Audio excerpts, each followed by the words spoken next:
right, the later games on Week 3 in the National Football League, the Browns and the Ravens. We hear the Brady Quinn whispers. Derek Anderson, we worried about, well, is this guy going to come back this year and not play as well? And that's exactly what's going on. And Brady Quinn, you're going to start to hear the hollering going on for Brady Quinn. And it's not just Derek Anderson. But this team, with their weapons on offense, needs to score more. But the Baltimore Ravens defense went after him, got after him, was efficient with McGahee and Flacco on offense and made a few plays. Defense carried him. The Cleveland Browns look like the Cleveland Browns of 5 or 6 or 7 years ago that everybody said can't win. 10 wins last year. They're not going to get to 10 wins this year with the way that they're playing football. And if this keeps up, you're going to hear people call for Brady Quinn. But I've already heard whispers about Brady Quinn. Derek Anderson needs to get going because your team's going to go where your quarterback takes you. Into conversation, most important position in sports. Rams versus Seahawks. You know what? The Rams, maybe they just want to cancel the season because this is a team that doesn't. I don't know if they have a clue. I watch them play, and I don't know if they have a clue. I don't miss a snap of any of these games. I watch them all, and then I rewatch them again during the week to see if I miss something. The Rams don't have a clue. Oh, yeah, they got some people with some energy on defense, and Chris Long's going to be a hell of a football player, but they're clueless. Mark Bulger's fallen further. You know, Carson Palmer was close. Mark Bulger's fallen further than any quarterback in the league for a guy with his kind of skill. And I don't know. I can't begin to tell you, do they scare you? They can't stop anybody. They can't score on anybody. It used to be the Rams could play fast break football. They're brutal. And you know, maybe they just want to take a bye week the rest of the season and call it quits because it sure doesn't look like a team that wants to win too many football games or is capable of it. And it's clueless right now from the top bottom. I think everybody's scrambling and has no idea what's going on. The Lions and the 49ers, Lions are the same way. They make me laugh after I'm done throwing up on the side. The Lions make me laugh. 49ers are pretty good. JT and Mike Martz was probably smiling all night, the offensive coordinator for the 49ers.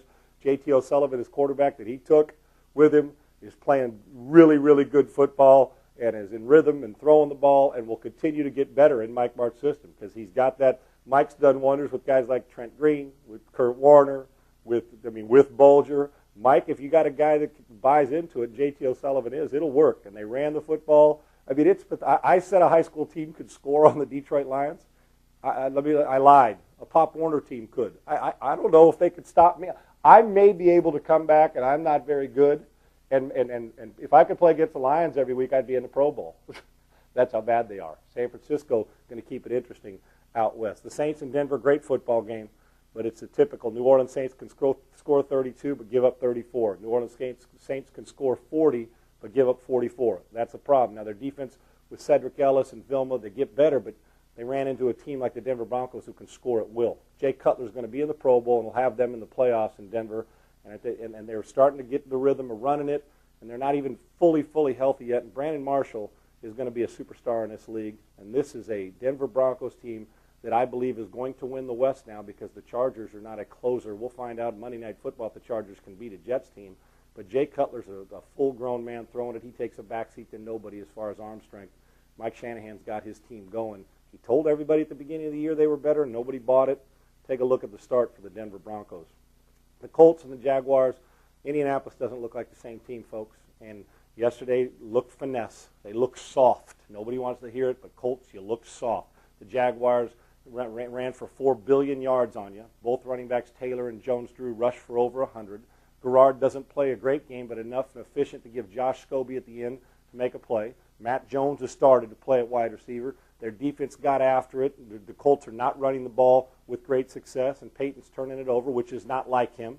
I mean, they got back in it with a big play, and you know, Marvin Harrison getting down there, and they score, but they couldn't stop the other end. And did you see some of the tackling? Told you Bob Sanders is the best tackler in football, and him not out there showed because people were bouncing off and running around. You got to tackle better against a team that all they want to do is physically bully you, and that's exactly what Jacksonville did. And the Colts got punked yesterday by the bully. Jacksonville finally gets a win. Colts 1-2, Jacksonville 1-2. Who'd have thunk it? Jacksonville put it, and the Colts had to come from behind against Minnesota to win that football game. And then finally, the Steelers and the Eagles. This was nothing else needs to be said other than the fact that Donovan McNabb right now is the best quarterback in football, and a 15-for-15 start, comes back in after getting banged up. That the Philadelphia Eagles, this is the way Jim Johnson, their defensive coordinator, wants to play it. I said they had to protect the blitz, did Pittsburgh. If they didn't, Ben Roethlisberger was going to get hammered. They sacked him eight times and hit him about 400. And that's exactly how Philadelphia plays. Pittsburgh could not move the football. You want to beat the Steelers, that's how you do it. And the Philadelphia Eagles designed it well, and were in his face all night. It's the Philadelphia Eagles that are the MVP of that game. And Donovan did it in the second half without Brian Westbrook. Philadelphia takes care of their business. Once again, the NFC East, those four teams might be able to beat all kind of teams in the NFL. Great victory by the Eagles. And we're going to preview Monday Night Football here coming up. So you think you can tackle a pro? There's only one way to find out. Click on fantasy at opensports.com.